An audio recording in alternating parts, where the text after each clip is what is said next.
Welcome, everyone.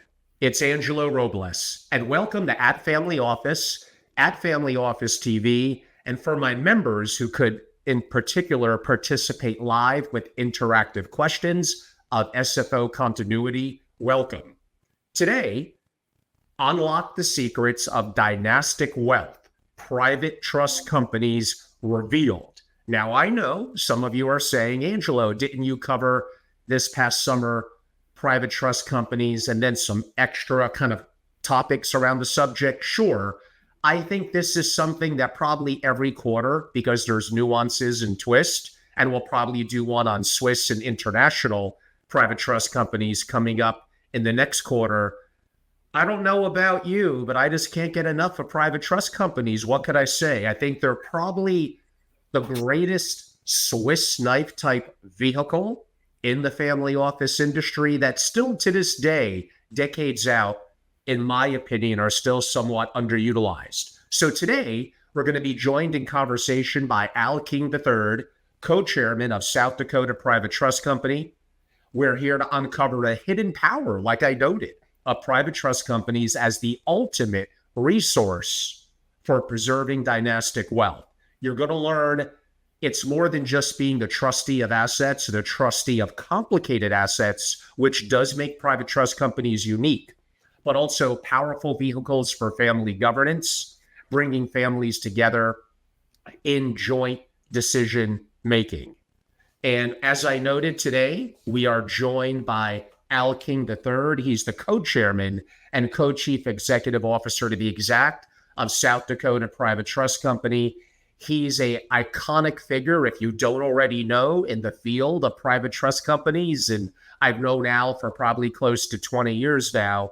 And prior to his founding of South Dakota Private Trust Company, he had a significant background for many a year as managing director and national director of estate planning for Citigroup. Al, welcome back to the show. Good to be here, Angelo. Thanks for having me. I say welcome back, Al, because I think I had you on April of 2020. That puts us about a month into COVID. So that's 4 plus years. It's been a long time, my friend. Time flies. It sure does. It sure does. On that note, for those that are maybe uninitiated, and that's okay, I have a lot of questions for you. We're going to do a deep dive today into private trust companies, but I think I have to start off, for those that are unfamiliar, what is a private trust company?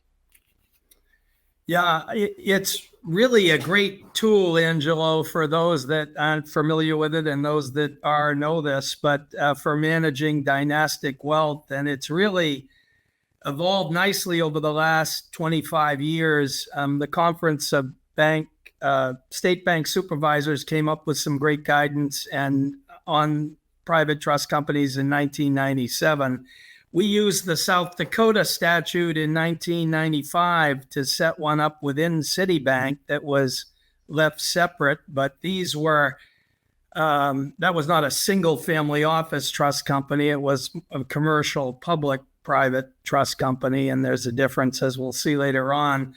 But families obviously can create their own private family trust company. Usually it's an LLC, just because of the flexibility. Sometimes you see a C Corp, sometimes you see an S Corp, but usually it's an LLC that receives a charter from a state division of banking. And not all the states have good private trust company statutes. So you'll see, 3 of the top states are Nevada, South Dakota, Wyoming, alphabetically.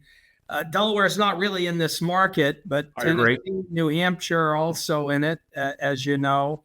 But the great thing is that LLC then qualifies under state law to serve as a trustee for a family's trust. And what they like, as you know, in tune with the managing the dynastic wealth, is it's a great tool, as you know, for governance structure, and it provides continuity, formality to their family trust. So really the family office runs everything that's not trust related, and the private trust company runs everything that's trust related, and they enter into service agreements. And as we'll see a little later, I'm sure you'll ask the question between regulated and unregulated, so I won't get into that now.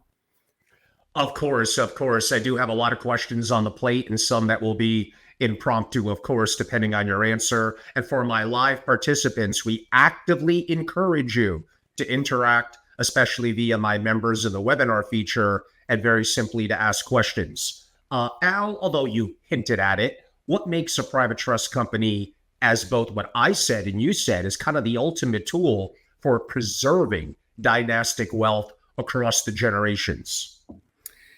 Well, I think the biggest part is a lot of families are looking for governance with the huge wealth transfer. I think sometimes the non-tax reasons for establishing these modern trust structures is more important than the tax reasons. So a lot of people look to these structures to provide, as I mentioned, formality, continuity, and guidance. But also, when you look, traditionally 70% of the families name family members as their trustee in the family office market. So what's interesting is the private trust company, private family trust company, allows them to put a wrapper and even a bow on their naming family members, because as you know, when they name family members individually, they're limited as to how many they can name as co-trustee, and the liability is huge, usually depending on what state they're in, but states like New York and California and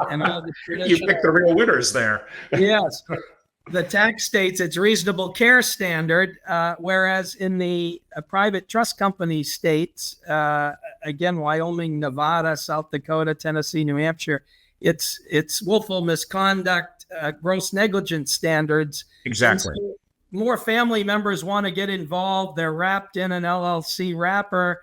So it allows for, again, more involvement by family and their advisors because of the liability protection, not only given by the statutes in those states, but also by some of the insurances that they can buy because they have an LLC wrapper.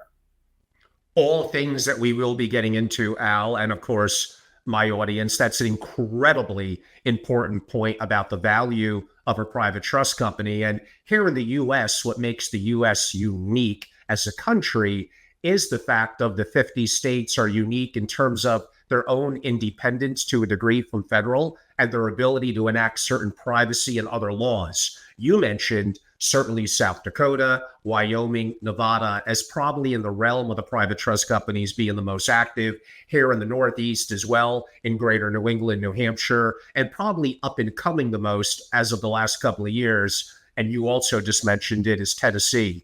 We may have time to do a little bit of a dichotomy of each, but certainly South Dakota has the longest history of it and the most successful from, if you want to use the word, case law to multi-decades of experience, to the fact that many of the Forbes 400 families, including international, when they structure certain trust entities and private trust companies, South Dakota is often king. Al, how do private trust companies differ from traditional corporate trustees in managing complex family assets? Yeah, that's a great question, Angelo, because quite frequently the family office clients are not sitting there with a 60-40 stock and bond portfolio.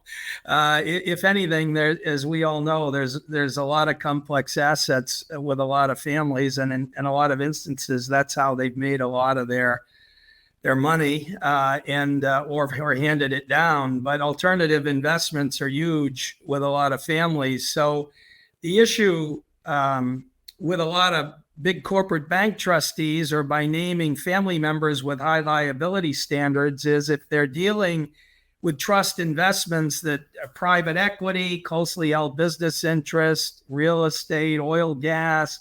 We see hotels with gambling interests. That can be an issue. Environmental assets, crypto, marijuana stocks and companies. all those are unique and difficult assets. So a lot of times a family member may not want to serve and take on the liability, but more importantly, a big corporate trustee bank may not want to serve and take on that liability. They may have a group called a special assets group that can administer or assist with the family with the administration of them, not the running of the asset per se, but the administration aspects of the asset for the trust. But even in that case, they may not want it because their internal corporate bank policies won't allow for it. So, or they don't want to register as a gambling agent if the client has a hotel with gambling interest, or they don't want the environmental liability. They don't know, they may have state law issues with marijuana companies. So all these issues can pose a multitude of roadblocks for big trustees and for family trustees. So frequently, a lot of families, that's one of the, you hit the nose on the head by bringing that up. That's one of the reasons a lot of families will set up their own private family trust companies so that they don't have any of those issues. And in most instances, as you know, Angelo, most of the families in their family office know the operation, the value of those assets more than a special assets group of a big bank, for instance, not to knock them, but I mean, the family made their wealth in a lot of those areas and they know it very well. So they want to continue to play an active role. So the private trust company allows for them to provide a great administrative wrapper for the trust, but also a great vehicle to keep involved on the investment side by usually entering into service agreements with the family office that is running those assets. Excellent points, and really the anchor of one of the value added for creating a private trust company. My audience knows me talking about all the time. Keep it as best you could intra-family, do many of the things yourself. I know that goes counterintuitive to what so-called the industry, which is often the conflicted industry, is telling you. And we could go deeper into that when we get to some of the issues from corporate to personal. And many of you can listen to a lot of my other programs where I debate that often pretty frequently and really enjoy the subject. So those of you that disagree, bring it on. Why is or has South Dakota over the decades kind of become the go-to jurisdiction for private trust companies? In particular, maybe now you could shed a light on the incredible privacy and asset protection, specifically of a state like South Dakota. Yeah, that's a great question, Angelo. And the privacy aspect is huge for a lot of families, to be honest. For instance, for a long time, we were the only state with a statute that if any trust matters went to court, there was total sealed privacy. So only the parties that needed to know would know. Wyoming has since added that and a couple other states. But that's still a great statute because when you just simply ask families the question, hey, in your intergenerational trust, Dynastic trust, do you anticipate any litigation down the road? Of course, they don't know. And the next question is, well, if there is litigation, do you want it public or private? And then you know the answer is private. Well, in most states, it's public. So a lot of people say, for that reason alone, I would like my trust company and my trust in a state that has powerful privacy statutes. And you can take it a step further. Another aspect of the privacy is 33% of the baby boomers do not think that their millennials below them are have enough information to deal with the wealth once they inherit it, or they not enough information, I should say, expertise. So they're in a mentoring process. The trust company allows them to mentor these millennial beneficiaries along with the younger generations below the millennials. But the millennials over the next few years are due to go from owning 3% of the assets to 20% of the assets, which is huge. And so they're the next group to deal with. And the private trust company allows them key roles in the trust administration of the family trust. Now, until they're ready, the other privacy statute that's a key and very big in these private trust company, modern trust law states is a beneficiary quiet statute, where you don't have to tell the beneficiary they have a trust until they're ready, and you can pick and choose which beneficiaries. And South Dakota takes this a step further and says even after the grantor's death or incapacity, you still don't have to tell them, with the idea if a child's drug dependent and the parent dies, they may be worse on drugs. So it's not a good time to tell the child they have a huge trust sitting there, or the child's friends.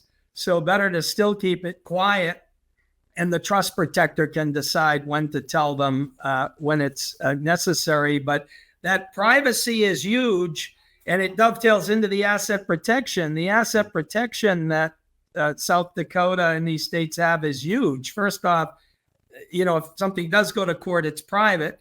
Everything's sealed. So that's very important. But secondly, there's 4 levels of asset protection with any trust. And a lot of people we see a lot of families when you talk to them, or you say, what's the extent of your asset protection? And a lot of them say, well, we've got spendthrift clauses in our trust, and that's it. That's kind of funny, because in Florida, for instance, with the Castleberry case, in a trust the father set up for his son, they penetrated the spendthrift clause with alimony as an exception creditor and garnished the trust. So it's difficult to do that in these modern trust states because of all the asset protection laws. So little things like that make a huge difference. And so the other side of it is you want to be sure the private trust company state that you're in, or where the trust company is very familiar, the judiciary, with its laws, and very supported by the legislature, the governor, and everybody else, and that it's a key industry in that state, so that things don't start slipping as you go out intergenerationally from a dynastic standpoint. So you want a state that's really into dynastic trust planning from all aspects, not only the private trust company to serve as the trustee, but all the trust laws, the judiciary, the legislature, the governor, everything supporting that needs to be in sync. We kind of had a funny situation where one family even looked at global warming, and they did a very in-depth analysis, probably the most in-depth I've seen. And they said with global warming, Nevada and Wyoming will be in the water down the road, and South Dakota will be our next California. So they started buying farmland in South Dakota. But so you see some families take things to an extreme, but that could be an issue. The other great thing about the asset protection side of things that Wyoming and South Dakota have is if you sue a trust and you're unsuccessful, you have to reimburse legal fees. So that's huge, a big deterrent, particularly when you add this other statute that's very powerful, and it can go on, but this is the last one I'll mention, but it's really powerful. A discretionary interest in trust in South Dakota is not a property right or an enforceable right. So you can't garnish or attach a trust because there's no property by definition. So unlike the Castleberry case in Florida, where they came through the spendthrift clause because alimony was an exception creditor, there was property there to garnish. In South Dakota, for instance, or Wyoming or Nevada, you can't do that. So very, very important to keep these minor points, and you can go on and on about these minor points. But once families see all these points, they say, this is very important.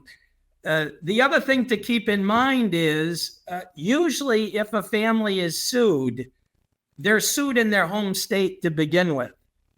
And they try to get jurisdiction over all their assets. So who's ever suing them is going to sue and try to get jurisdiction over the assets in their home state. And they're also going to try to get jurisdiction over their trust, the trustee, the trust property. They're going to try all of that up front.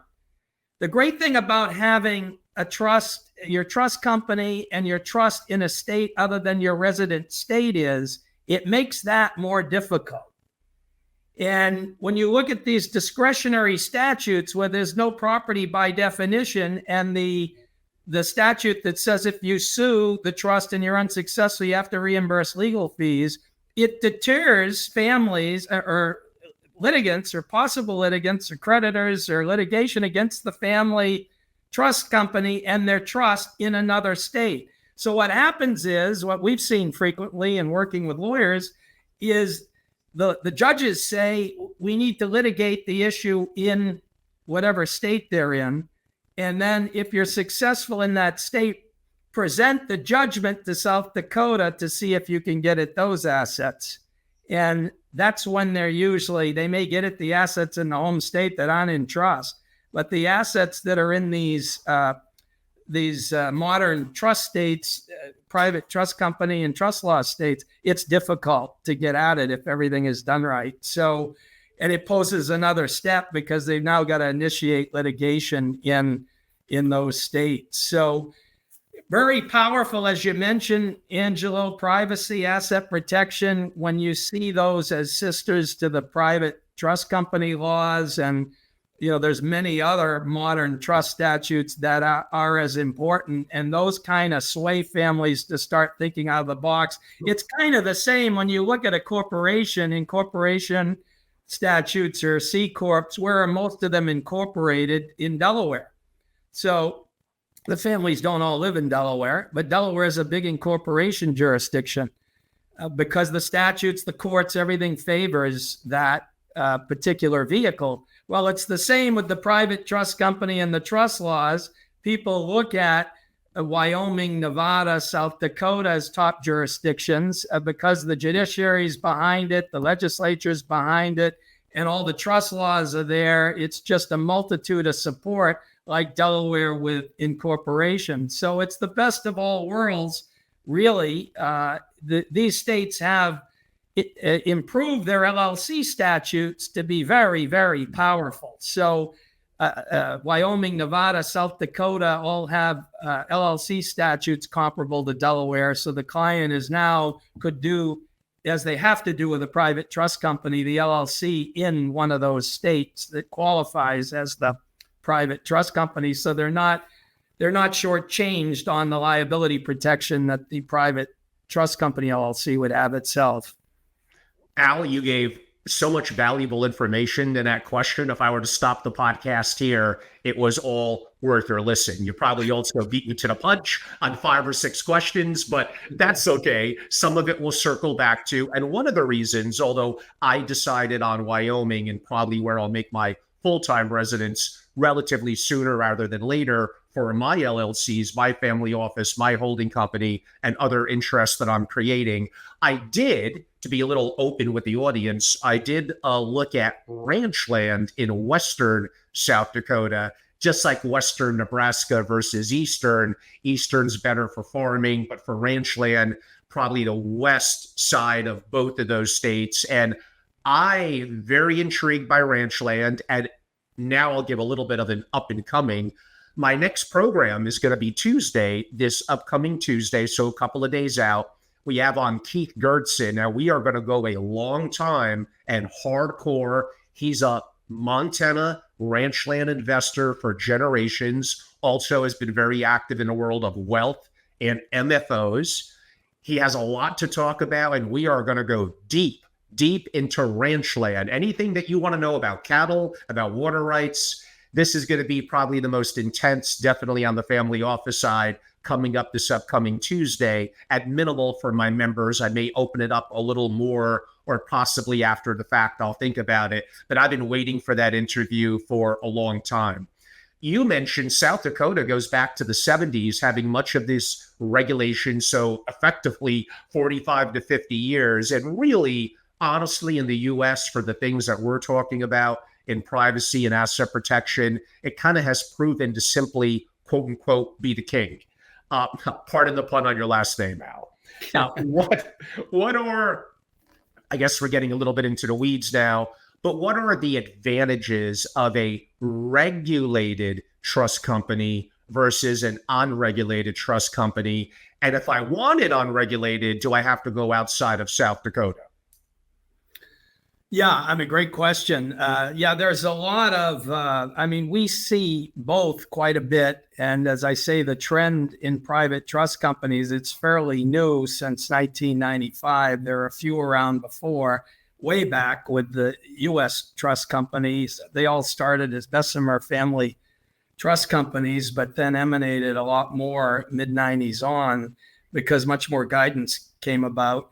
And then all the exemptions, the IRS was issuing private letter rulings up through 2001, 2005, and then they stopped and issued guidance, an IRS revenue notice 2008-63. But anyway, as far as these, there's a lot of reasons people will set up the private trust companies, both regulated and unregulated. The big advantage of regulated is a lot of people like the fact that it is regulated and there is a division of banking audit. It depends on the state, but usually with a regulated trust company, it means the division of banking is going to come in and audit. In South Dakota, it's once every 36 months. Nevada and Wyoming also have regulated trust companies. The big difference is South Dakota only has regulated. It doesn't have unregulated. Now, with unregulated, the Division of Banking does not come in and audit. Some people want the Division of Banking audit for formality reasons. So if there's litigation, it's just one added item of formality they can show along with the capital that's required, the policy and procedures manual that's required, the procedures by the board of directors, the office in that state, a corporate agent in that state. And there's people, we do that business. There's a lot of people that do that business in South Dakota, Wyoming, and Nevada. But there's a lot more formalities required with a regulated trust company than there are with a unregulated trust company. Some people say they don't want the hassle of all those formalities. Sometimes you get the best of both worlds because we obviously work with both quite a bit. With regulated, the idea is if someone then sues, we talked about litigation, and you're following all the formalities, it's much more difficult to pierce the corporate veil. If you're doing an unregulated at its very lowest level and you're getting a license versus a charter, usually with unregulated, and you throw the license in the drawer and there's no other activity and there's litigation, that might not be a good result. So what a lot of the unregulated people will do, at least our clients, we will offer the same corporate agency backup services that the regulated has at a little less quantity of them and in a little less depth, but they're still, even though they're unregulated, they're following a lot of the formalities. But they don't have the Division of Banking audit, but they'll still put some capital in. They'll still do the board meetings. They may only do one a year versus 4 a year. They'll do all of those type things just so they have some formality, even though they're unregulated. So if there is litigation.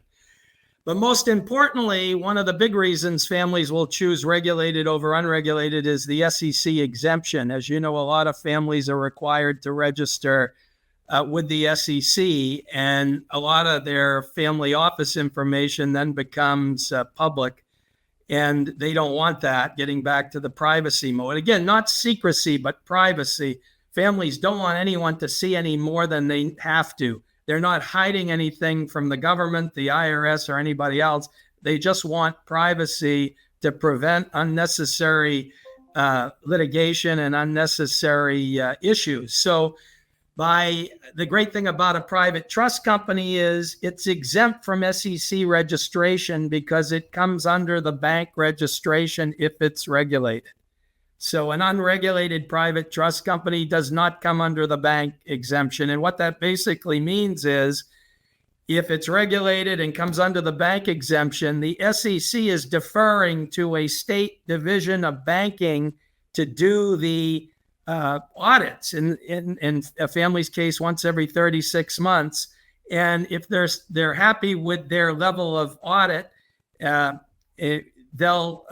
defer to them, and they do defer to them in most instances. There could be instances if people are abusing that level of audit down the road. So in order to keep the SEC exemption, people have to follow those formalities and deal with the Division of Banking audit, and then they will not have to register with the SEC. The other big advantage is the new CTA, the Corporate Transparency Act. Private trust companies are also exempt from that under the bank exemption.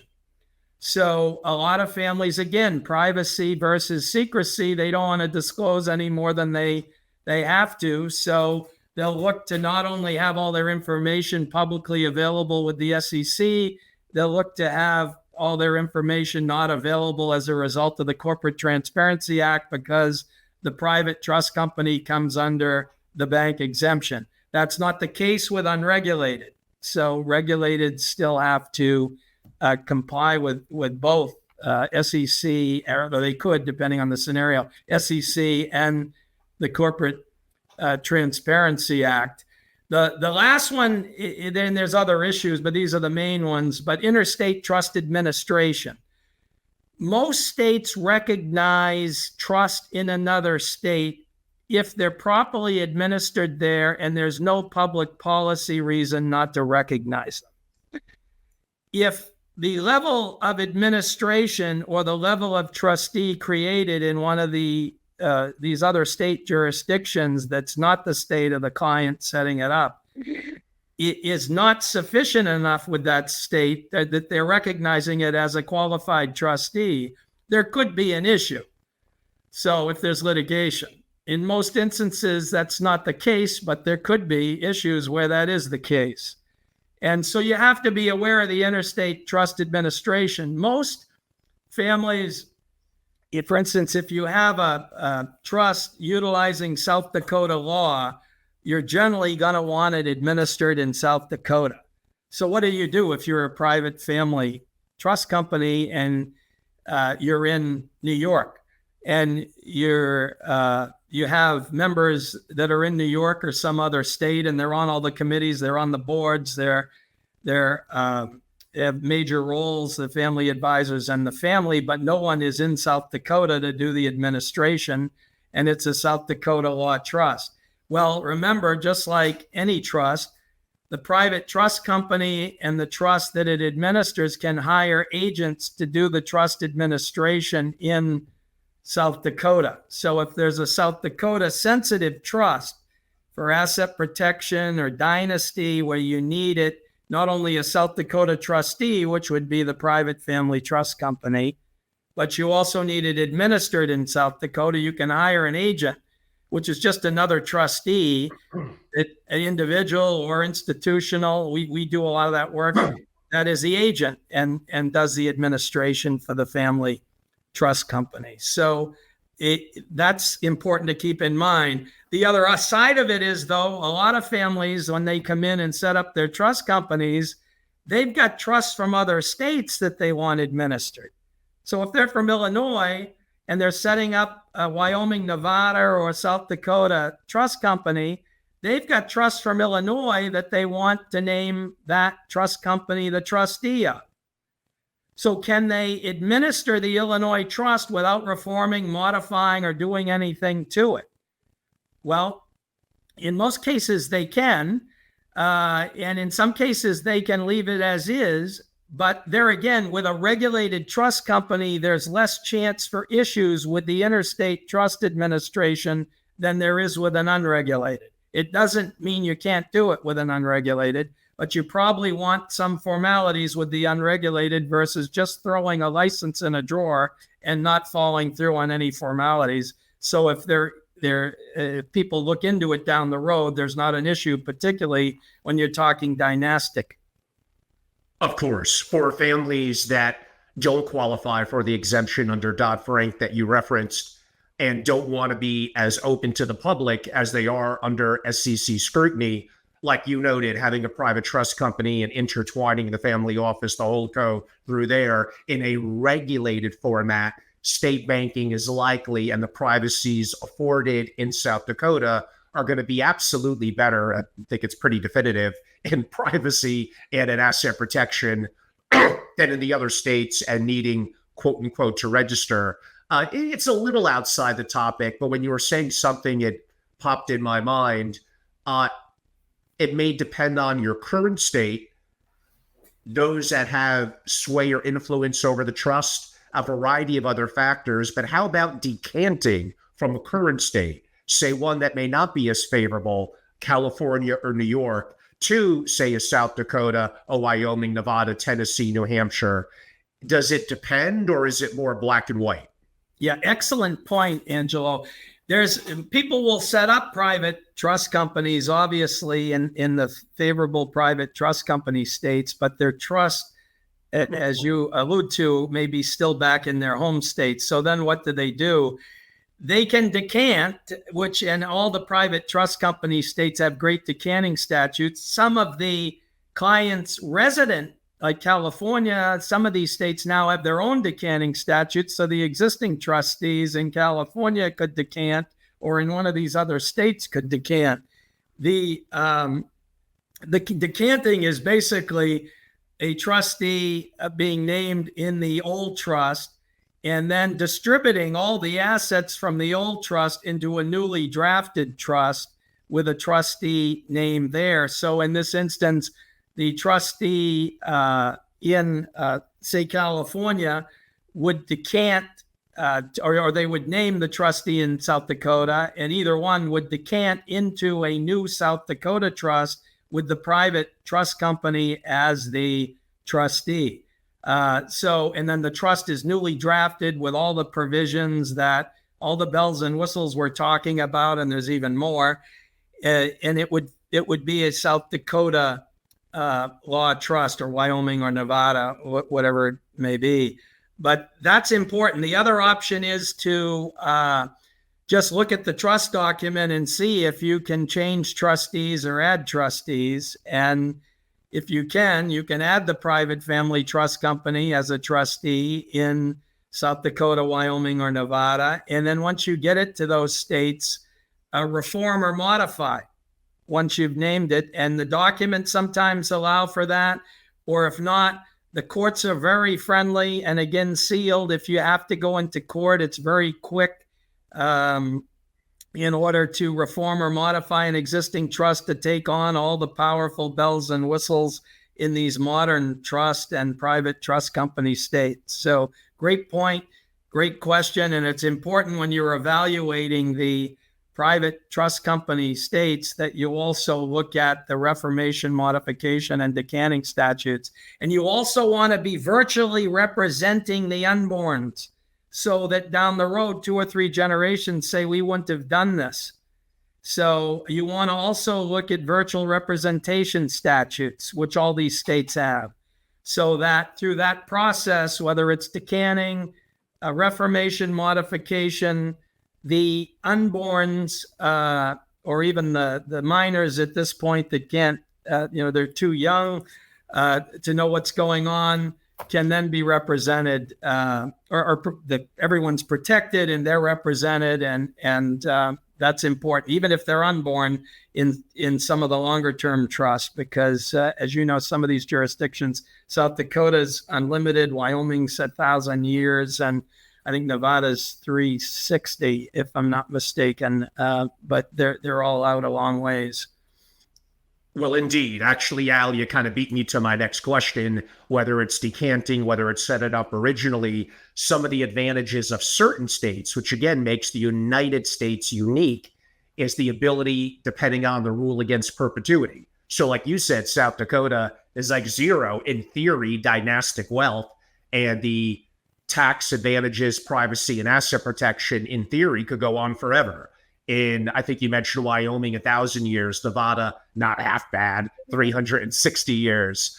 But again, in many other states, it is much less than that. relative to what 2 or 3 generations in. So it understand that I don't mean to be disrespectful to many of you that have built incredible wealth and you have an advisor that you've known and trusted, maybe kind of grew up with in the community that is local to you in a specific state.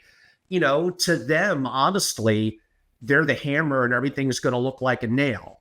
And it's arguably conflicts of interest that they have. They may not want to recommend a South Dakota, a Nevada, a Tennessee, a New Hampshire, a Wyoming. Oh, no, your XYZ state where we are is fine. That's not necessarily true. So you do need to question things. You do need to think for yourself. And I'm a big advocate of that, and understand, with all due respect to attorneys and advisors out there, sometimes they don't know what they don't know. And sometimes, rather bluntly, there is some level, even if it's modest, of a conflict of interest. Just be aware of that. How does structuring, you hinted at it a little earlier, the private trust company, is it initially an LLC? Why use a C Corp? If I'm going to use an LLC, is it an S Corp, another form of pass-through? Why not?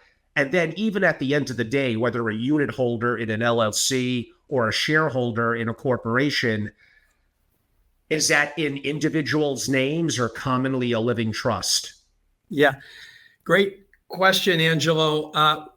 We see basically all LLCs just due to the flexibility, because you can get into, and as you know, those are pass-throughs.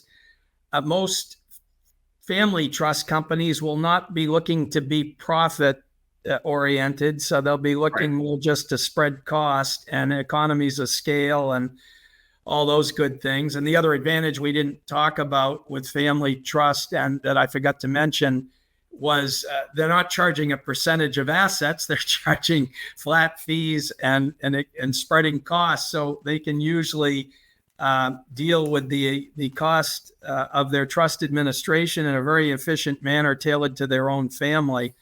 But usually it's all their LLCs versus C and S Corps. And those, and what then is the case, you might say, well, who's the owner of the trust company? Is it the family as the unit holders? They can be. That's not recommended. Or is it an existing family trust as the owner? That is not recommended either, because there could be, I should say, a circular fiduciary conflict by doing that. So the more common option that most people will look to do is have a purpose trust own it. A purpose trust is really the old pet trust on steroids, and some of the states have taken it to another level. South Dakota has, and it allows a purpose trust which does not have any beneficiaries. It's set up for a purpose, and in this case, the purpose is to own and perpetuate the private family trust company. And there's a trust enforcer appointed because there's no beneficiaries. So the trust enforcer would enforce that purpose to perpetuate, and it could be more than one enforcer. It could be a committee of enforcers, but they're all in that one purpose trust that owns the private family trust company. That's usually in the private family trust company LLC state. So there's more situs tie to that state. In the event of litigation, there's not something in all these different states. So it's good to have it all tied in to, say, South Dakota in this instance. So that's very important. Then there's a trust protector named, and then there's a trustee named that's directed and just takes what the trust enforcer is saying to enforce the purpose, what the trust protector is saying to run the trust, and then you have the trustee, the administrative trustee in the PTC jurisdiction, which is trustee of the purpose trust. Now, you might ask, can the private trust company be trustee of the purpose trust? Well, not initially, because when you go to apply to the Division of Banking, the private trust company is not in existence. So the purpose trust would have to name another trustee in that state to serve temporarily, and then that trustee could then relinquish their trusteeship to the private family trust company as trustee of that purpose trust. Purpose trusts are dynastic. There's so they're dynasty trust enact it to hold the private family trust company, which is great because it gets back to your theme, Angelo, of a dynastic, preserving dynastic wealth across generations. And the other key to keep in mind is, though, and this gets really esoteric, and some families look at it, some don't. But with the rule against perpetuity, which is the duration of the trust, and it's unlimited in South Dakota, for instance, the most dynasty trusts have beneficiaries, obviously. The purpose trust, as we said, does not have beneficiaries.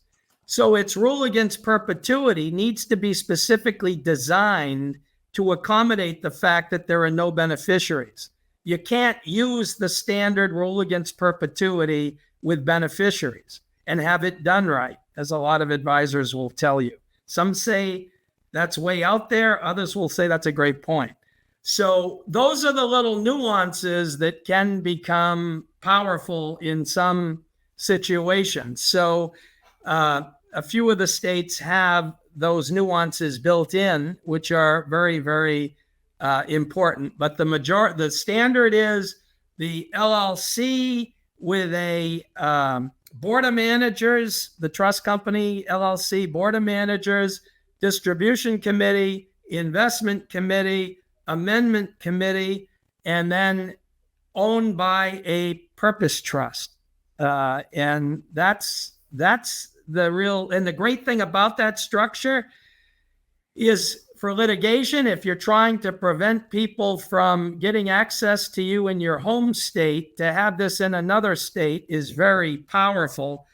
And the other side of it is it could be other issues, state income tax and other issues where it's favorable to have in this instance, a South Dakota purpose trust owning the private family trust company versus individual owners in their resident state. Wow. Again there, Al, that's a lot.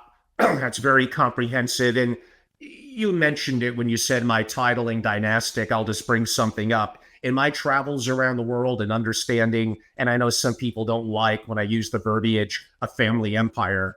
Well, I don't really care if you don't like it, by the way. Dynastic wealth. It's the vast majority of you as successful people and family members will not have a family empire, will not have dynastic wealth. And one of the reasons for my private club for families being called SFO continuity is that word continuity. So having a focus on that. If you're a significant family, a billion or billions, and you don't, I guess I'm going to do a little commercial here for you, Al, don't have a private trust company, like it, I don't get it. Like, I'm going to go there, I'm going to consult with you. It's going to be one of the first things relative to intertwining of the value of it. We didn't even touch upon much of that yet. That's going to provide, like, something is wrong with you. Like, with these families, I've learned you got to be blunt and very direct with them. Don't kiss their butt, which I'm not here to do anyway. Just be blunt and very direct. Now, I will ask you a little twist on my question, and I think many people will disagree with me. And I admit it may need to be more unregulated, partially due to cost. I'm going to make a hell of an argument. If you're a obviously, if you're a deca millionaire, you should absolutely be looking at a private trust company, admittingly, maybe more so in unregulated. And for people in the industry, and I don't even know Al's opinion on this, he may laugh at me and laugh me out of the room. I might even go as low as 10 or 20 million. Yeah. Like when we get to talk about family governance, about privacy, about asset protection, everything that is intertwined and how to protect the trusteeship on hard to trustee assets and getting D&O insurance, why would you not have an unregulated private trust company. Al, am I alone in this, or do you actually agree with me? No, I totally agree, Angelo. There's a big place for unregulated, and usually, I mean, net worth is one of the breakdowns, and the billionaires, the multi-centimillionaires, and even somebody 100 million and over, they need to really look at regulated, but they may end up with unregulated. But they'll still do a lot of the formalities just to protect themselves, even though it's unregulated. But you can go way downstream, which is wonderful, and why it's growing, because a lot of families, for whatever reason, the assets we mentioned earlier, there's no corporate trustee or individual that's going to want to register as a gambling agent if there's a hotel interest. If there's environmental interest, they don't want it. They don't want to register, get liquor licenses and see their name. So there's so many reasons with a lot of the family's assets that people will want a private trust company, and not all of them are centimillionaires. But a lot of centimillionaires, billionaires will do unregulated as well, but add some formalities. But in the 10 to 20 million net worth range, that's a great group to at least entertain having an unregulated private trust company. They would not, usually the division of banking would not, they would say they're not quite ready for regulated. So they might not make the cut by a lot of, because the division of banking groups have limited time for audits. They don't have huge staff. So they typically for regulated will not take on net worth below 100 million. We've seen there may be exceptions, but typically that's what we've seen. So you needed to be above that. Nonetheless, there's a huge need for private trust companies below that. And that's where that unregulated can be set up pretty quickly. Yes. And the other thing is they can convert to regulated down the road. So all the flexibility in the world. And that's important. So great point, Angelo. And those families, a lot of them don't necessarily care about the SEC exemption or the Corporate Transparency Act, or I'm not that they don't care about it, but they don't, it's not as important to them at this stage in their wealth or their. And I will remind everyone, Al, because we don't want to scare them too much, the vast majority of real single-family offices do qualify for the exemption and do not need to register with the SEC. I don't know what the numbers are, maybe 7, 8, 9% probably do, and maybe some of them do, but haven't quite done it yet. Yes. So the private trust company that's regulated is absolutely going to be a benefit to them. But if they qualify for the exemption, which most do, then that does potentially make the unregulated private trust company even a little bit more attractive. Although you mentioned it won't qualify for it to be exempt from the Corporate Transparency Act, and there are other advantages to being regulated. Yeah, those are all interesting points. And going back to what I said, and I mean, how many more debates do I have to do with Wall Street folk that are basically telling you, stop doing it on your own? No, as a deca millionaire or even a centimillionaire, you're too small. You need to listen to us. We need to do everything for you. It's complete nonsense. They're saying that because they're outright conflicted and they don't know what they don't know. Now, you could state that, Angelo, you're an extreme advocate of the single family office doing it internally and taking charge. You're damn right I am. And if it gets me in trouble with some of the industry, I do not care.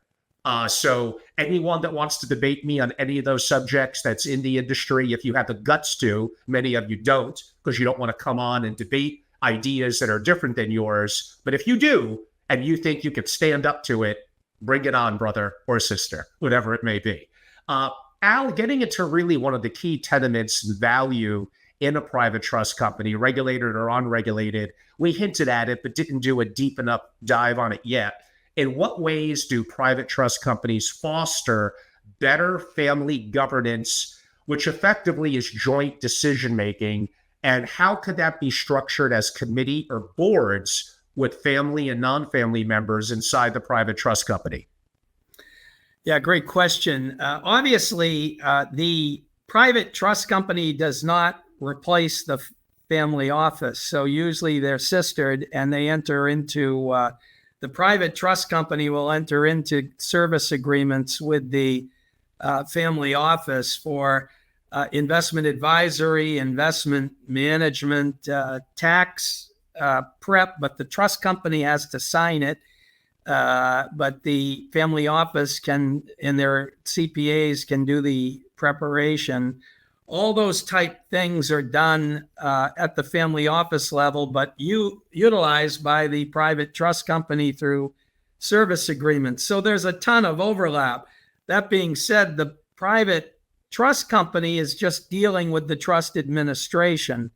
And they're typically naming, and the board of managers will be named, and then they'll name an investment committee to deal with the investment advisory and management aspects of the underlying trust that the trust company is trustee of. And that could be a service agreement with the family office.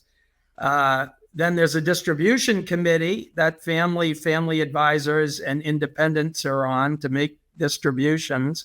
And the family mentors the family members to promote social fiscal responsibility.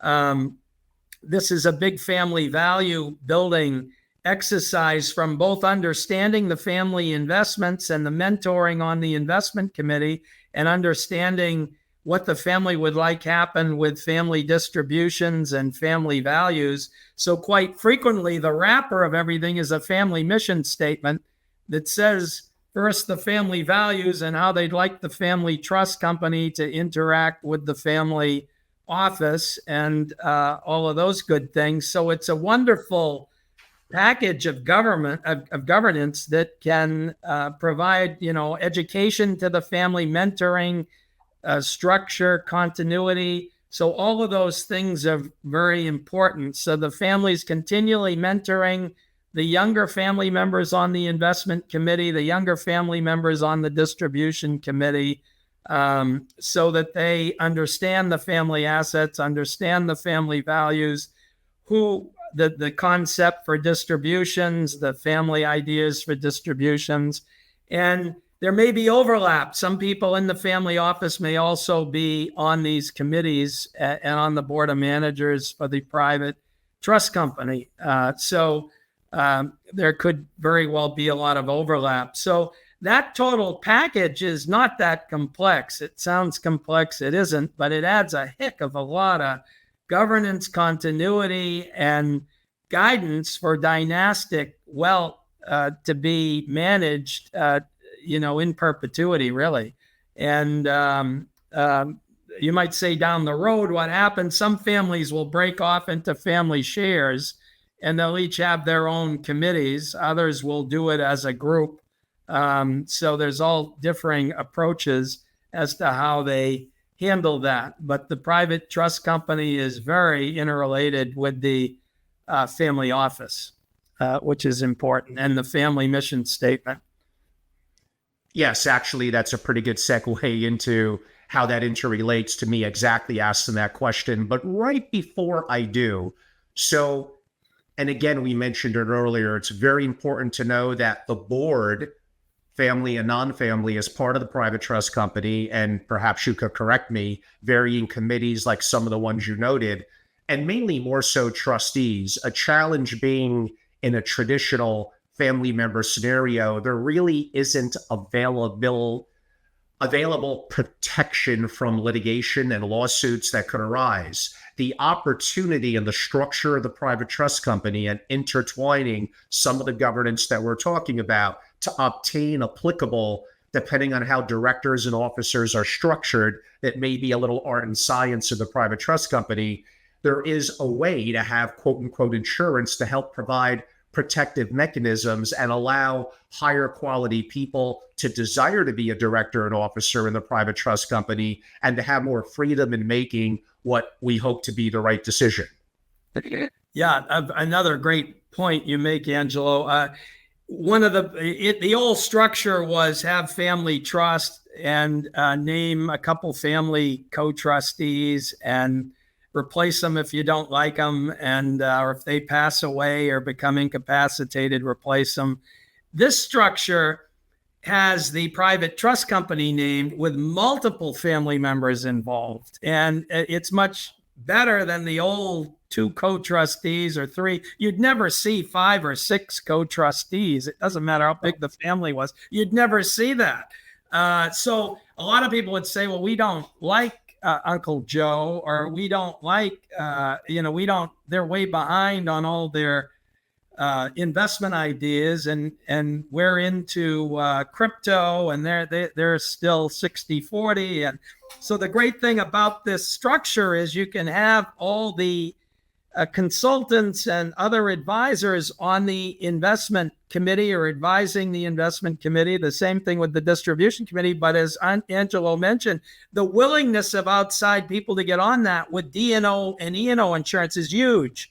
Whereas if they're just serving individually, they can't get that protection. So the private trust company wrapper provides insurance coverage to all the participants on the board of managers, the investment committee, the distribution committee, the amendment committee. And that's very, very important. And that has allowed these to grow because you need the family advisors. It's an all-inclusive model of the family and their advisors. And, they may have art advisors, they may have commercial real estate advisors for one particular property, oil and gas advisors, advisors for almost every type of asset. And this structure works well, whereas in the old co-trustee, 1 or 2 family members, it doesn't work. And they can't get the protection, and the liability standards higher. So not only are they protected at the private family trust company level, they're also protected at the trust level, because the private trust company state laws at the trust level have a gross negligence willful misconduct standard.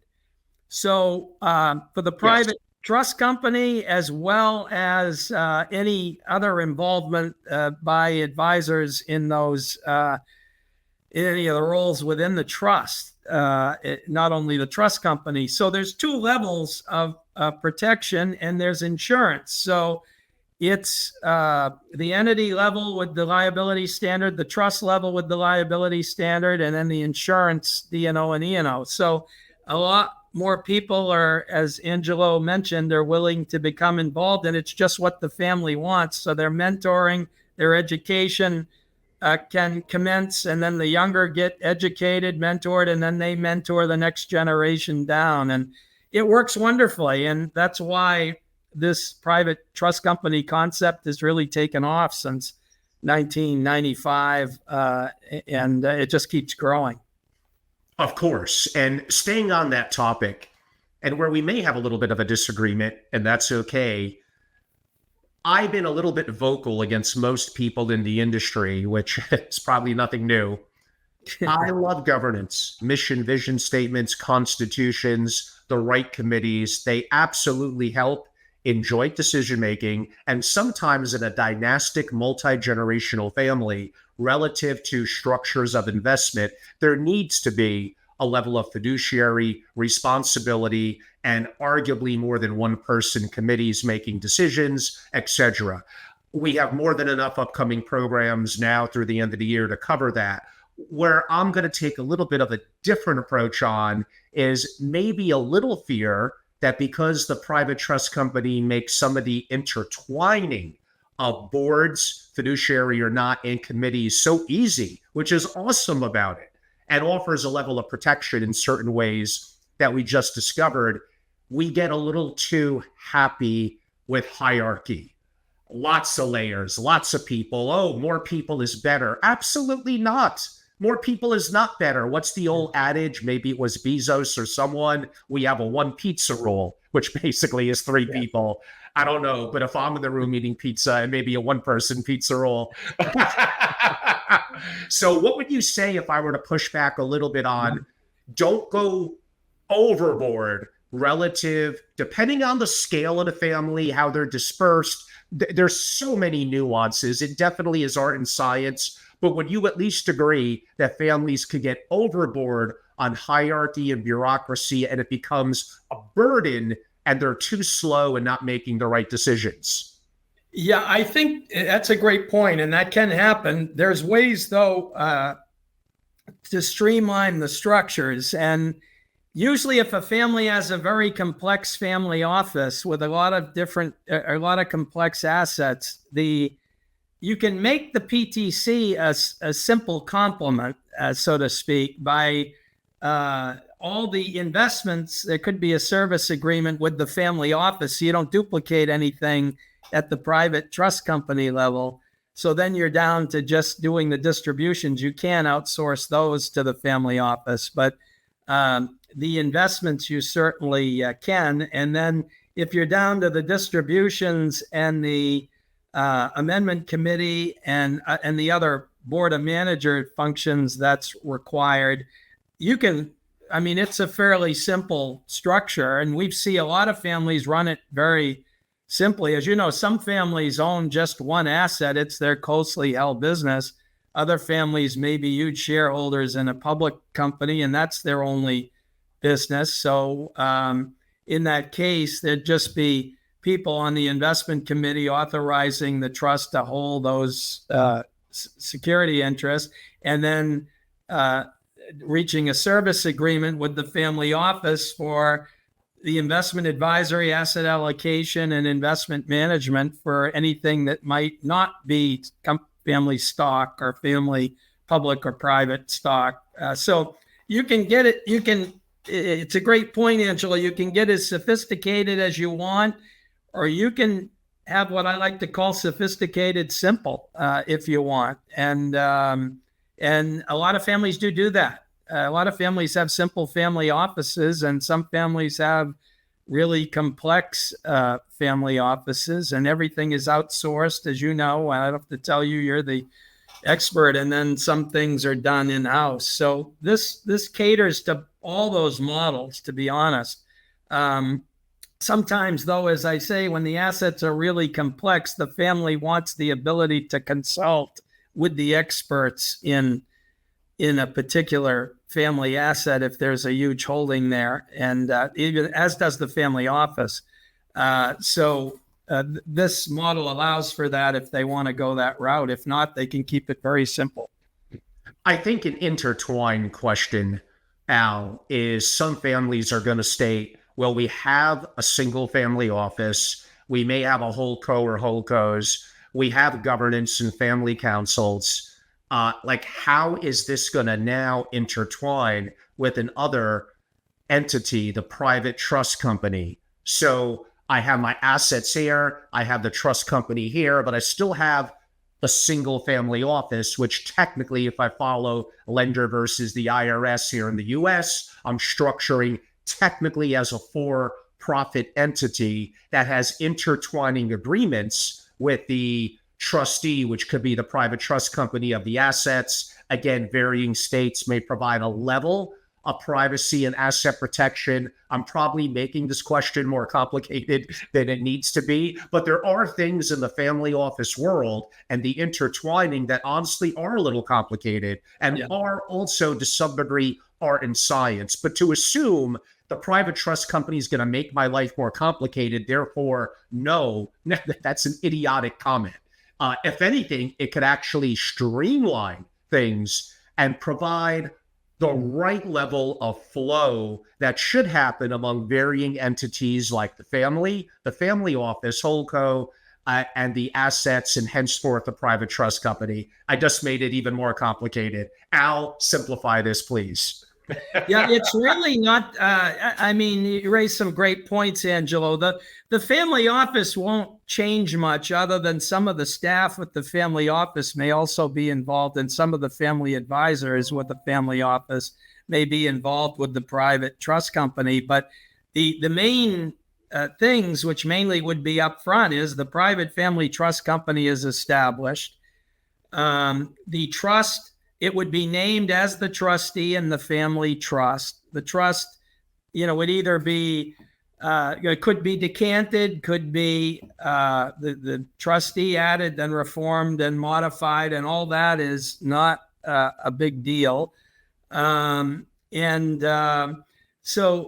the other key to it is the assets would be titled over if they're not already, and there's new trusts set up, titled over to these trusts, but they can remain where they are. They're just titled over to the trust. So there's not a lot of, changing. It just adds a nice sister entity with service agreements to the family office, and it really runs the provides a structure with liability protection and continuity to go on forever, to be the family trustee, and it provides great liability protection for anyone involved that did not have it before, because a lot of the families were just in these roles individually with the trust. Now they have the entity to serve in these roles. So that's important. So really, establishing the private trust company, naming that as the trustee of the family trust, titling,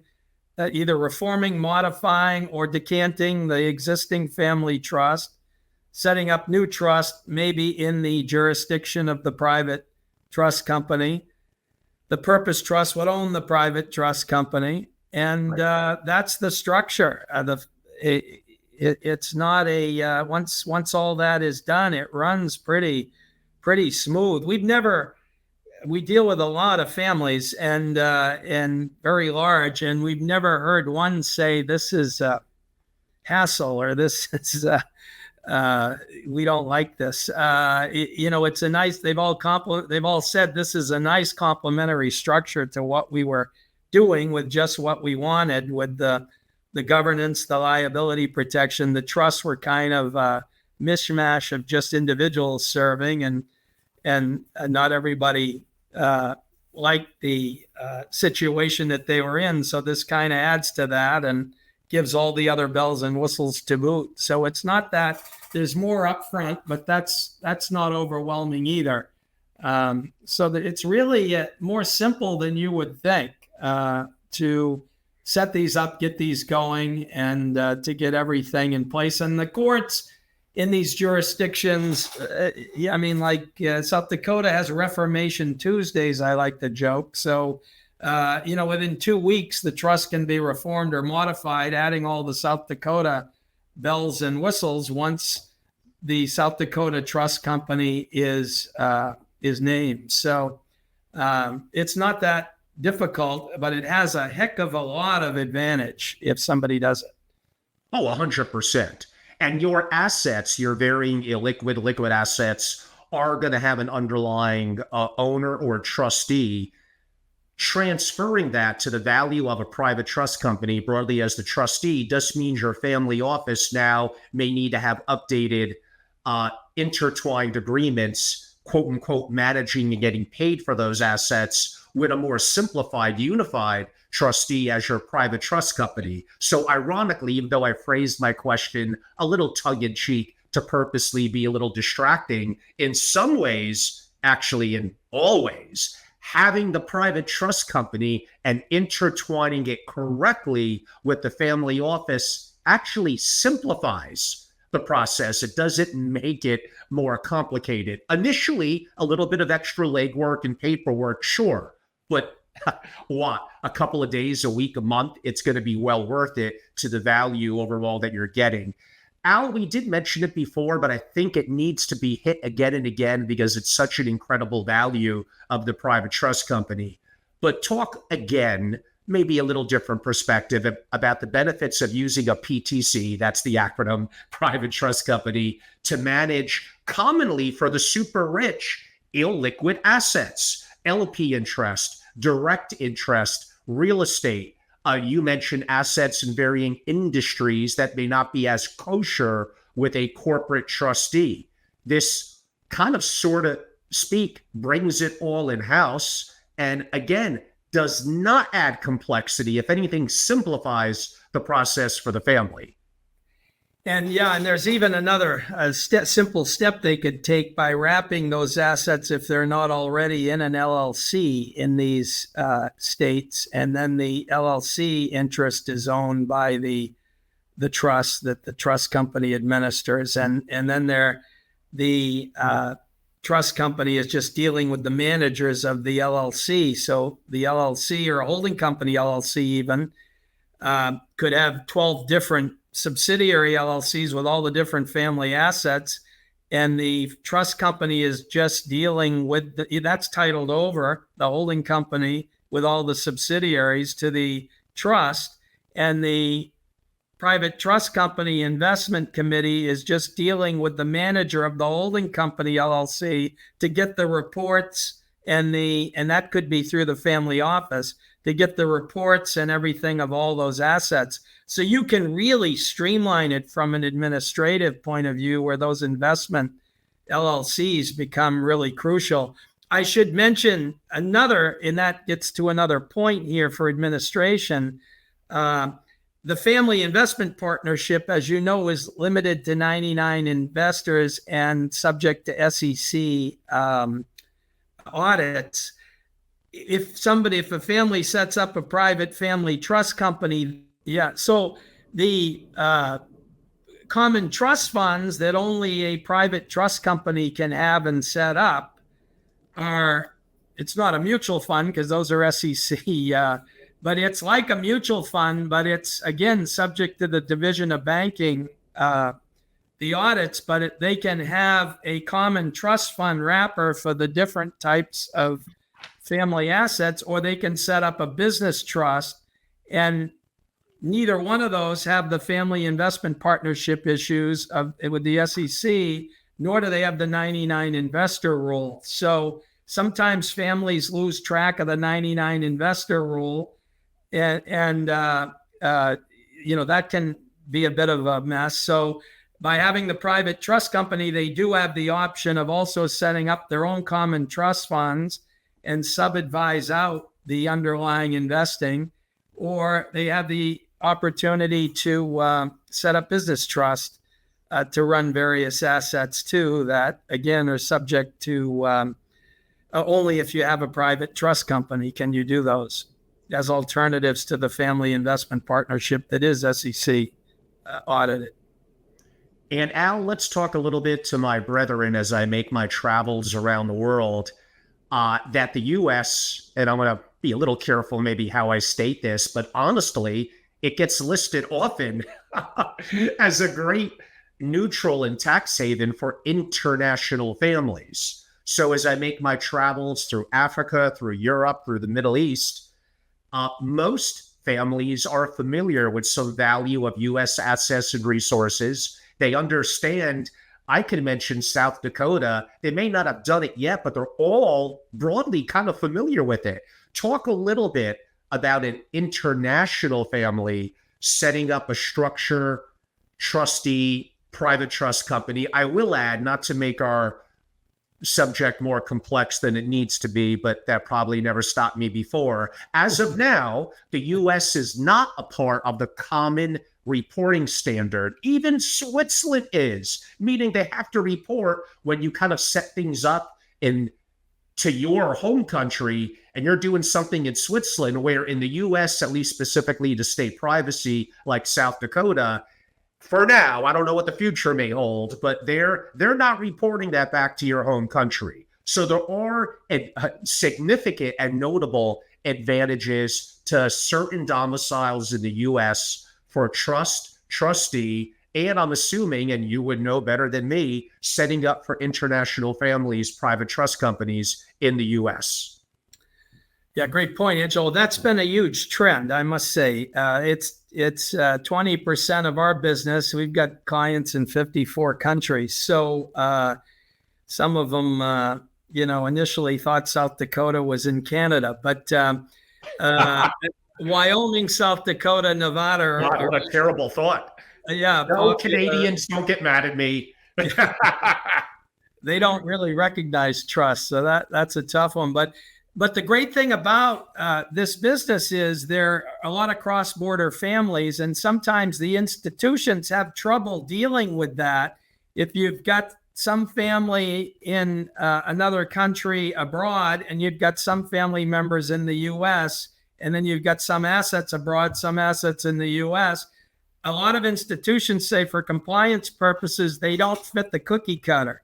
So you got to either have an international family where they're all offshore, or a U.S. family where they're all onshore. And so for compliance purposes, a lot of the big institutions have a hard time dealing with this. So for that reason alone, a lot of these families will set up their own trust company, unregulated and regulated. And, we see both with the non-resident alien families. Some will use the U.S., as you alluded to earlier, Angelo, even if they have no ties here.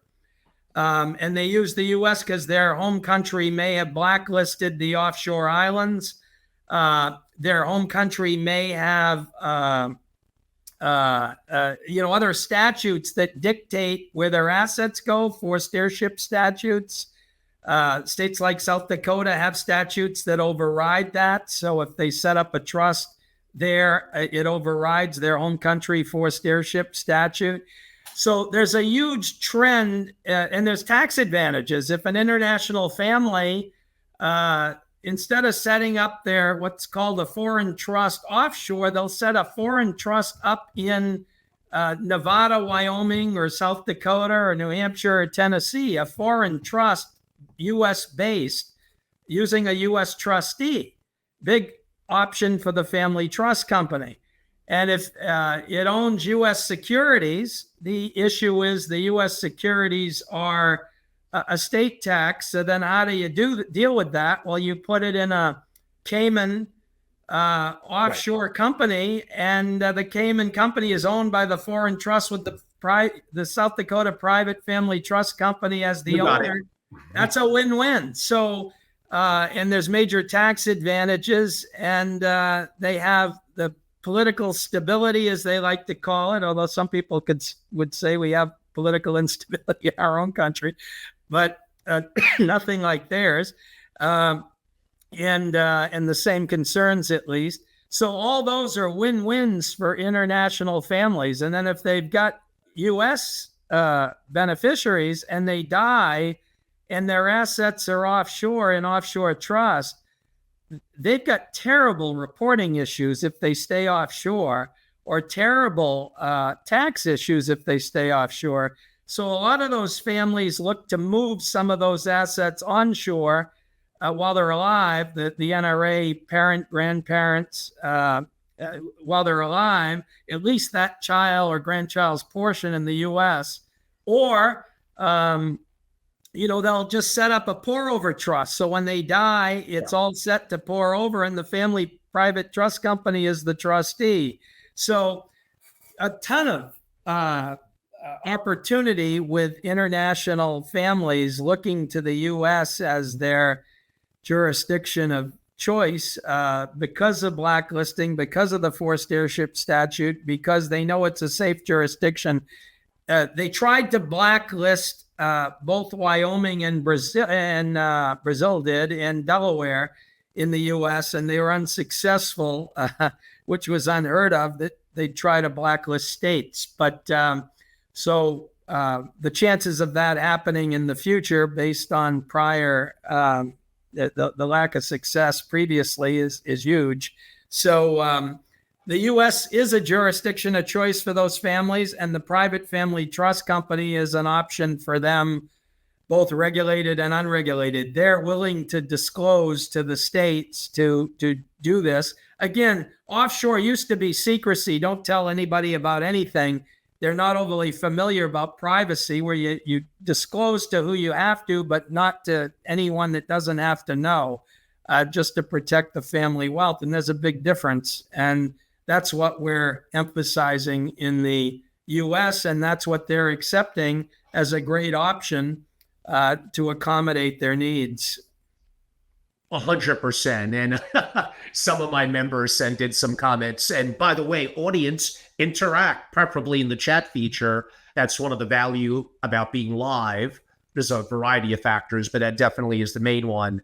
Hey, Angelo, what do you mean that snide comment about Canadians? Oh, I think Canadian people are awesome.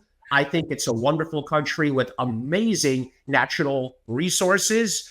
But of course, I'm going to be honest with you. I think the politics in Canada are completely out of whack. And I know I do not like it one bit. But no offense to people, of course, you're awesome.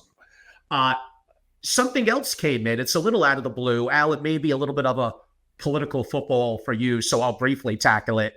Do you see trust and even LLCs and corporations coming out of the iconic state of Delaware? The short answer for trust and trust companies like what we're talking about here, absolutely. First of all, they're usually originated in the South Dakotas, the Wyomings, the Nevadas. But is there some decantering, which we did touch on earlier? The other part of your question, the person who sent that in, and I think Al did hint on this, that in corporations, yeah, Delaware has a long history. I'm sure it's a wonderful state. Me personally, I do not like what I saw, how they treated Elon and Tesla. That made me concerned. And there's other factors. Some of them I'll keep a little bit to myself. But why don't I say there's a reason that I like states like Wyoming, why I'm moving there, why I think South Dakota is awesome. I think Nevada's awesome. I think Tennessee's awesome.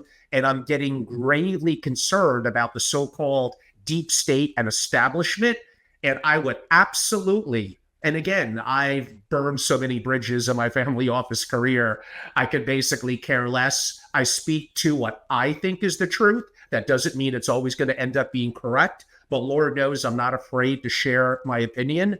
And I do think there's a little bit of a, changing of the guard that some of you have to wake up to, and realities here in the US. And you absolutely should look at your states of domicile, residence, trustee, LLCs, corporations, and damn it, sometimes you may need to make a change. Why don't I leave it at that?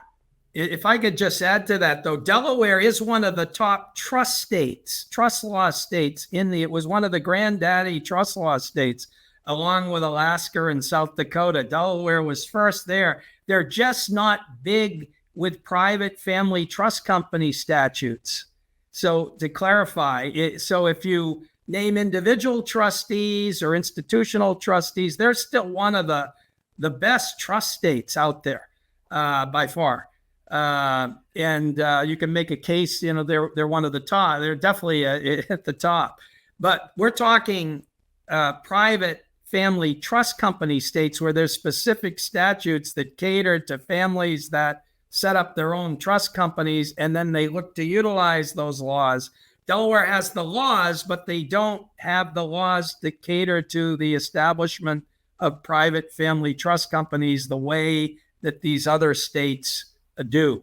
But it's not to say anything negative about their trust laws. In addition to their corporation laws, their trust laws are some of the best in the country. Yes, I don't disagree. And like you said, the experiences in private trust companies significantly lies in South Dakota and selectively other states. I'm going to still push that boundary a little bit of some research that I've done, people that I spoke to, and some personal experiences that you may want to look at alternatives to Delaware. Again, it's a little bit subjective. It's my opinion. Doesn't mean it's right. May actually mean completely the opposite of that. But if I cause you to hesitate to do your own research and think for yourself, then I've done a good thing. Al, we're coming a little bit to the home stretch. I often take pride in my guest when I basically say you're an iconic figure in the family office world. Did I break the record of the longest interview digitally that you ever done? And 95% of the time, yeah, Angelo, you always seem to break that record. So I don't know if you've done many hour and a half plus, Al, but if I'm at the top of that leaderboard, it makes me very proud. I think you are, Angelo. I think you are. Hey, what can I say? Either I'm not concise enough and to the point, or I just have so many curiosity questions I can't stop. All good questions. Okay, let's be positive. But I will go a little rapid fire so I can allow you to respect your clients, your time, because you got things to do. We did again speak about it, but talk a little bit about, and maybe we'll buzz through it a little bit, regulated, unregulated. What's the process? Is there a SWOT analysis? And rather bluntly, approximately, what are going to be some of the cost differences? Yeah. I mean, with basically the net worth, as we talked about, regulated is 100 million and over, unregulated, really 10 million and over net worth. They're both LLCs. The time frame to set them up, 6 to 12 months for regulated, 3 to 4 weeks for unregulated. You get a charter with regulated, you get a license with unregulated usually. The audit, Division of Banking audits are with regulated. Some states, every 3 years or less in some cases. Unregulated do not have any Division of Banking audits. The SEC and CTA exemptions, the Corporate Transparency Act and the SEC exemptions apply with regulated. They don't with unregulated. Regulated has capital requirements. The smallest is 200,000. And it goes up to, I believe, 2 million for family. And then there's none with unregulated, but it's recommended to put some in. Again, one of the formalities. D&O and E&O insurance, you can get it with both regulated and unregulated. Board meetings, regulated are 2 to 4 a year. Unregulated, none are usually required, but it's highly suggested to do at least one a year. Regulated, some states require a resident board member and resident officer, some neither. I would highly suggest you have residents in both those positions. Just my commentary. Regulated, it's not required, but again, highly suggested. A safe deposit box file, safe for regulated, yes. Not usually for unregulated, but suggested. So the banks all have that capability. A physical presence in the regulated state, yes. Usually they'll hire a corporate agent. Right. Well, that's a big business for us and a lot of others. The registered agent for unregulated. So a corporate agent is an office, assigned time with an administrative assistant, liaison with the Division of Banking, document the board meetings, document the committee meet, all of those type things. That's a corporate agent role for regulated. For unregulated, all they need is a registered agent, usually for service of process and nothing more. But it's certainly best to have an office there as well. Policy and procedure manual, we didn't talk about, but that's probably one of the most important things for a private trust company. How you accept trust, how you, all your procedures for dealing with trust. So usually a good corporate agent up front can help a family design that based on their own needs. You don't want any more in there than you actually need because you're audited on it. So again, what you need, you put in. What you don't need, you don't put in because you don't want to be audited on something that doesn't relate to you. Exactly. And then with unregulated, it's not needed, but suggested. Capital, we touched on. Setup fees. I mean, you can get unregulated, very inexpensive. I mean, 10 to 25,000 soup Right. to nuts. Regulated setup anywhere from you're probably going to see 50 to 100,000 in an annual operation cost. With regulated, again, 50 to 100 could be less, could be more. With unregulated, 7,500 to 25,000 could be more. So those are kind of just some of the guidelines to give you. Florida's a relatively new state in the arena as well. In Ohio, Texas are two more. But again, we've mentioned Delaware, again, is not a big trust company state, but an excellent trust law state, just to clarify. So that's kind of the lowdown. The unregulated, it basically boils down to, it's a reduced level of state supervision, lower compliance costs, fewer filings and examinations. That's what kind of boils down to when you compare it to regulated. That was very comprehensive. I think the audience would like that. And I could already tell some of them were actually surprised how cost effective, especially an unregulated private trust company, is. There were some questions. Honestly, we did already address some of these issues. It'd probably be a little unfair to Al's time, but I do recommend many of you go back. As an example, Al, what role do private trust companies play in protecting families from creditor claims, lawsuits, and political instability. We indirectly cover the latter one a little bit when we mention international families. And I think earlier on in our discussion, which could be a little bit of a complex intertwining of state law, trust, trustee, and private trust company. Another one came in too. How can private trust companies streamline the succession process, specifically in family dynamics? And again, we did speak about the purpose trust, about the private trust company, about intertwining mission, vision, constitution, and other documents. We probably didn't talk about, because it's more of an estate planning discussion, the irrevocable trust, the dynamics of no rule against perpetuities that we briefly mentioned. Yeah, there needs to be proper education and estate planning done that is deeper than just having a family office and having a private trust company. Those would be my comments to that, Al. Did you want to add a little bit of color to that? Yeah, I mean, I think, the charitable side is important. I mean, that's dealt with, and people want to also be able to make charitable distributions from non-charitable trust and document that capability so that the trust can get a full 642C deduction on the charitable side. That's very important because it's tough to reform the trust to add that. And a lot of times the families are mentoring family members on the distribution committee to be fiscally and socially responsible. And the social responsibility, as you know, is the charitable. So to have an ability to make charitable distributions out of a non-charitable trust is an important thing. And that's a nice complement to the family foundations and the family charitable trust. There's all these points as the trust gets big enough and the beneficiary shares get big enough, they have to donate X% to charity. So you see a lot of interesting provisions. It doesn't have to get that complex, but some families will look at things like that. So that's also important to keep in mind.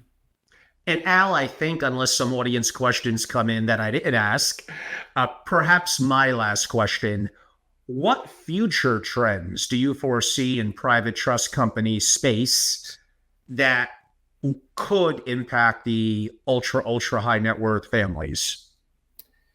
Yeah, I think the guidance, they could add a little more. I mean, it's pretty, IRS Revenue Notice 2008-63 is pretty good. And the private letter rulings before that in 2005, those are basically our clients' rulings. But those are all pretty good guidance on how to run a private family trust company, because the first question you'll get from anybody: how can you have an irrevocable trust and a family-owned private trust company without having an estate tax issue or some other tax issue? Well, you don't if you follow the procedures in this ruling, and it's pretty laid out and very easy to do, and it's not that complex, and basically boils down to, just as it would outside, family cannot make tax-sensitive distributions from the trust, and anything else that is designed within the whole model can interfere with that mandate, and that's what it boils down to. So I think when you look at all the family businesses, it's huge, 34 million of them, and it's the concept is growing because they see it's better for all the reasons we mentioned to have private trust companies. So back in 1995, only 12.5% of all irrevocable gifts are in trust, according to the IRS. Now it's over 40%. So that's, again, wow. That's the same period with private trust company growth, where they started basically around 1995, a few exceptions, but the growth has been phenomenal since then. So you can see the trend of people utilizing irrevocable trust because the exemptions are higher and people can set up self-settled trusts so they themselves can be a beneficiary as well. But and the exemptions are due to go down. So you're probably going to see a tsunami next year if the exemptions drop from 13.6 to 7 million per spouse. everyone's going to want to take the unused exemption that they haven't used. And what a better way to do it than reforming the existing trust and setting up new trust and coordinating with a unregulated or a regulated trust company if you haven't done that. But the legislation to us there's lobbies out there, direct and indirect, that certainly support the families. And the thought is, even if they were to repeal the estate tax, which is unlikely, or drop the exemption down to 3.5 million, which is one of the proposals, it doesn't matter, because there's so many non-tax reasons for a family to have the private trust companies. And as you know, they've repealed the estate tax 3 times before, and it's come back 3 or 4 times before, and it's come back. So the likelihood of the tax coming back is huge. But that being said, when you ask families what you list the advantages and you say, what are the most important ones to you, very seldom do they put taxes number one. For sure. And Al, maybe giving you a chance before I do a close, to kind of a final wrap up or word about the advantages of private trust companies, depending on the scenario. And I know in an hour and 40 minutes, we covered quite a bit, but can never quite do everything. And maybe a final synopsis and close. I think a big takeaway to me that I mentioned and you reiterated and clarified with benefits and pricing was, even a family worth 10, 15, 20 million, certainly a notch more, should absolutely still consider and look at how easy a couple of weeks and maybe as low as 10 or 25,000 in terms of setup. So I think that was a important point, I think, for my audience to be familiar with. But how would you put a close to our conversation today? Yeah, I'd just say, the simple quote that's behind me: people fail if they don't plan, but they, are successful if they do. And that's that includes their family dynastic wealth. And the last thing, there's a lot of litigation out there. This protects against that, provides privacy, but most importantly, the governance, the mentoring, the structure, and the continuity that families all want. So you're dealing with both the left and the right side of the brains that families desire to do. So I think it's a great option. The directed trust in itself, without a family trust company, is a good option. But as families get wealthier and wealthier, or have unique assets, the private trust company is certainly one of the better go-to options, and much more available than it was a while back, with many turnkey type providers. Not to make it so simple that it's simple, but they've done a lot of them and they know how to deal with it. And so it is kind of down to a science, so to speak. And Al, for those that would love to learn more, follow you, reach out, get more context, maybe reach out to you one-on-one, how could they learn more and reach out? Yeah, I mean, either our website is, we've got a private trust company website. All the websites are referenced on it, but www.sdtrustco.com. So SDTRUSTCO.com. And my contact information's on there. There's a lot of information that we discussed today on there as well.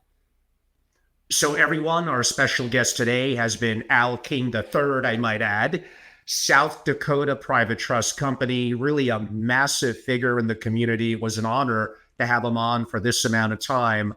I just don't understand, if you're, again, even 10 million or above, and you're not reaching out to Al and wanting to learn more, mention my name. He'll probably make it harder for you, but no, I'm only joking. You'll get some extra benefits, of course.